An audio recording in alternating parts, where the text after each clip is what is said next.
Have you ever spent a whole afternoon watching nothing in particular on TV, only to realize that hours have passed and you can't even remember what you've been watching?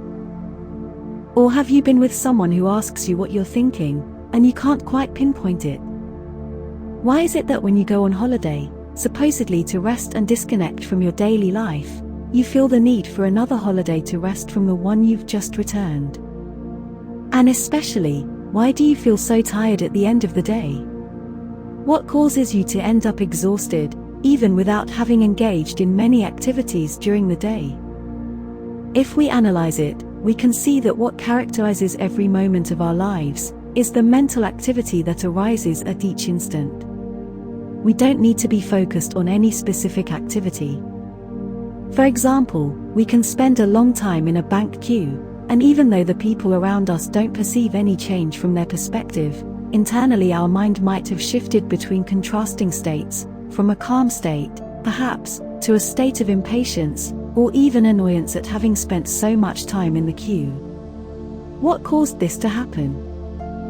We often tend to think that our annoyance is caused by the bank or the other people, as it's their fault that the queue is so long. But the change in mood happened within us.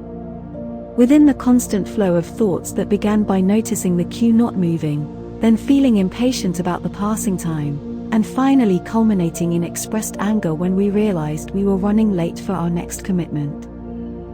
From the moment we wake up, until we go to sleep, and even in our dreams, thoughts appear uncontrollably. Often, we don't realize the nature of these thoughts, which is why negativity can seemingly emerge suddenly, as a natural reaction to any difficulty we face. However, it's not the situations around us, as we usually think, that are to blame, but rather, the incorrect attention we're giving, both to the world around us, and to the types of thoughts we're allowing to arise in our mind. It's no wonder then, that we end up so tired in the evenings. Despite our body perhaps not having engaged in much physical activity, our mind hasn't rested for a moment. Moreover, the thoughts we were lost in were likely about matters beyond our control, things from the past or desires we cannot possess. In this way, we're creating habits every moment that lead us to unpleasant situations, because we're constantly familiarizing ourselves with negative states of mind. We can daydream for days about winning the lottery, how we would use the money, what to do first, how we would deal with new friends who'd appear, where we would plan our next 8 vacations. And while all of this happens, we generate a strong sense of a need for money, and dissatisfaction at not having it. We're not productive at work, because we're not focused on our tasks. And at the end of the day, we're exactly the same as when we woke up, except now, with the disappointment of not being able to escape our debts. We can learn to create different habits by taking control of our mind, and then extend these habits to all aspects of our lives. By doing so, we can gain true control over our lives, and experience genuine freedom, by choosing the types of mental states we want to cultivate. Choosing thoughts of happiness, over anger and negativity. We can improve our quality of life, and understand that by doing so, we can improve the world around us. All of this can be achieved by simply changing how we perceive things, and understanding how it affects others. We need to learn to be in the present moment, by maintaining correct attention at all times. We all live in the same world, yet our experience of it is individual. No one shares our exact perspective, even though some people may have similar experiences. The reality we live in is unique to us. If we generally perceive good things, we believe we have a happy life. Conversely, if it seems we experience many negative things, we think, I have a tough or difficult life. It appears that to know what kind of life we're leading, we simply need to know what kinds of situations are appearing to us. But what determines the events that occur in our lives? Can we safely label things as good or bad in themselves? Let's take the example of a price increase of something we like. It might seem undeniably bad, but at the same time, the manufacturer earns more money that they'll use for their family, and they in turn will contribute to their community. so it's a good thing for them. Or when our favorite team loses, it's unpleasant for us. But the fans of the opposing team are quite happy. It's not so straightforward that something affecting us is inherently bad, especially when so many others benefit from the same situation. The answer is that we only perceive what we pay attention to. We don't have a choice about what presents itself before us, but what is entirely within our control is where we direct our attention at every moment.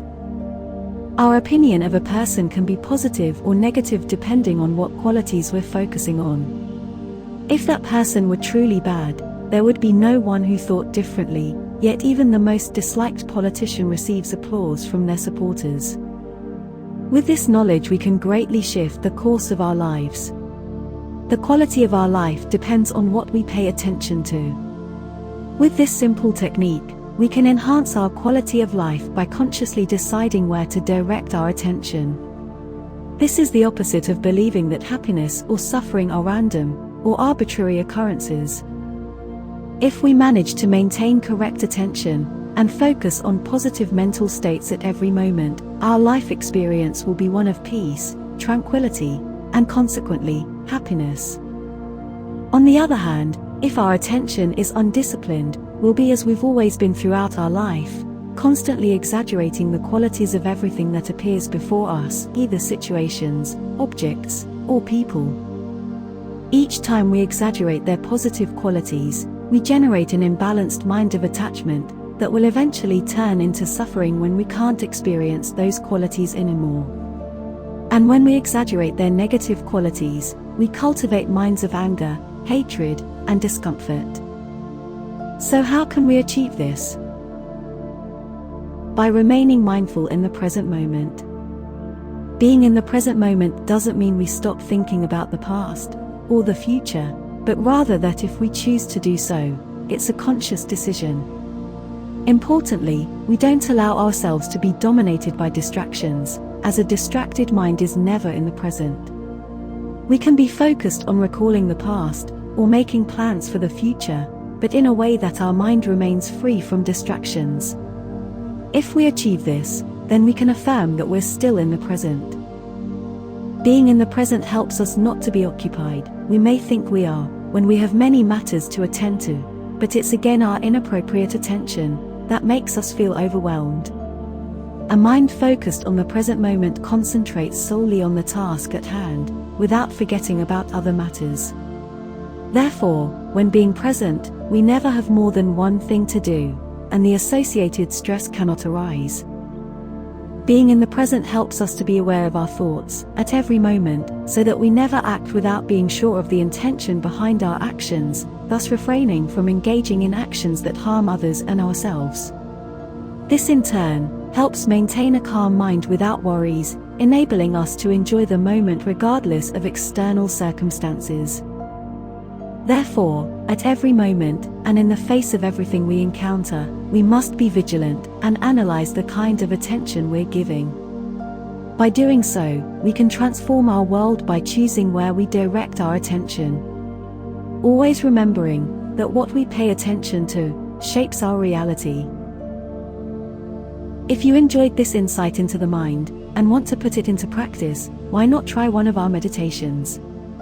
And for more thought-provoking content, give us a thumbs up, subscribe, and hit the notification bell.